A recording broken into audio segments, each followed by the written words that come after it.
ಮಹಿಳೆಯರ ಜೊತೆ ಅಸಭ್ಯ ವರ್ತನೆಯ ವಿಡಿಯೋ ವೈರಲ್ ಕೇಸ್ಗೆ ಸಂಬಂಧಪಟ್ಟ ಹಾಗೆ ಮುಜುಗರದಿಂದ ಪಾರಾಗಲು ಸ್ವಯಂ ನಿವೃತ್ತಿಗೆ ಚಿಂತನೆಯನ್ನ ನಡೆಸಿದ್ದಾರೆ. ಮಹಿಳೆಯರ ಜೊತೆ ಅಸಭ್ಯ ವರ್ತನೆ ವಿಡಿಯೋ ವೈರಲ್ ಆದಂತಹ ಕೇಸ್ಗೆ ಸಂಬಂಧಪಟ್ಟ ಹಾಗೆ ಮುಜುಗರದಿಂದಾಗಿ ಪಾರಾಗಲಿಕ್ಕೆ ಸ್ವಯಂ ನಿವೃತ್ತಿಗೆ ಚಿಂತನೆಯನ್ನ ನಡೆಸಿದ್ದಾರೆ ಡಿಜಿಪಿ. ಈಗಾಗಲೇ ಅಮಾನತುಗೊಂಡಿದ್ದಾರೆ ಡಿಜಿಪಿ ರಾಮಚಂದ್ರ ರಾವ್.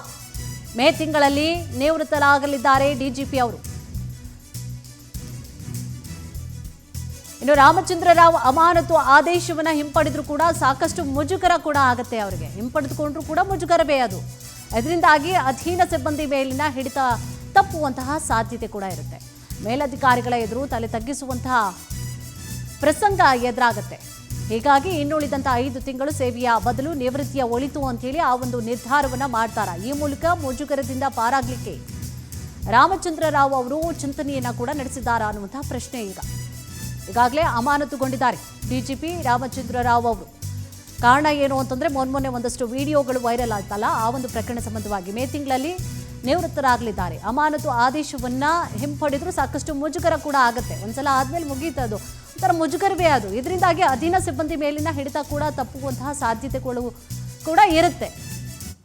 ಸೊ ಆ ಒಂದು ಕಾರಣವಾಗಿ ಸ್ವಯಂ ನಿವೃತ್ತಿಗೆ ಏನಾದರೂ ಚಿಂತನೆಯನ್ನು ಕೂಡ ನಡೆಸಿದ್ದಾರಾ ಹಾಗಿದ್ರೆ? ಯಾಕೆಂದರೆ ಮೇನಲ್ಲಿ ಇತ್ತು, ಅವರು ರಿಟೈರ್ಡ್ ಆಗ್ತಾ ಇದ್ರು. ಆ ರಿಟೈರ್ಡ್ ಆಗಲಿಕ್ಕೂ ಮುನ್ನವೇ ಇಷ್ಟೆಲ್ಲ ಕೇಸಸ್ಗಳು ಕೂಡ ಆಗಿರುವಂಥದ್ದು ಅವರ ವಿರುದ್ಧವಾಗಿ. ಈಗ ಏನು ಒಂದಷ್ಟು ವಿಡಿಯೋಗಳು ಕೂಡ ಮಹಿಳೆಯರ ಜೊತೆಗಿನ ಒಂದಷ್ಟು ಅಸಭ್ಯವಾದಂತಹ ವಿಡಿಯೋಗಳು ವೈರಲ್ ಆದಂತಹ ಬೆನ್ನಲ್ಲೇ ಅವರು ಕೂಡ ಅವ್ರ ಮುಖ ಫುಲ್ ಕಂಪ್ಲೀಟಾಗಿ ಇಳ್ದೋಗ್ಬಿಟ್ಟಿತ್ತು. ಏನಪ್ಪ ಇದು ಅಂಥೇಳಿ ಅವ್ರಿಗೂ ಕೂಡ ಮುಜುಗರದ ಸನ್ನಿವೇಶ ಇದು.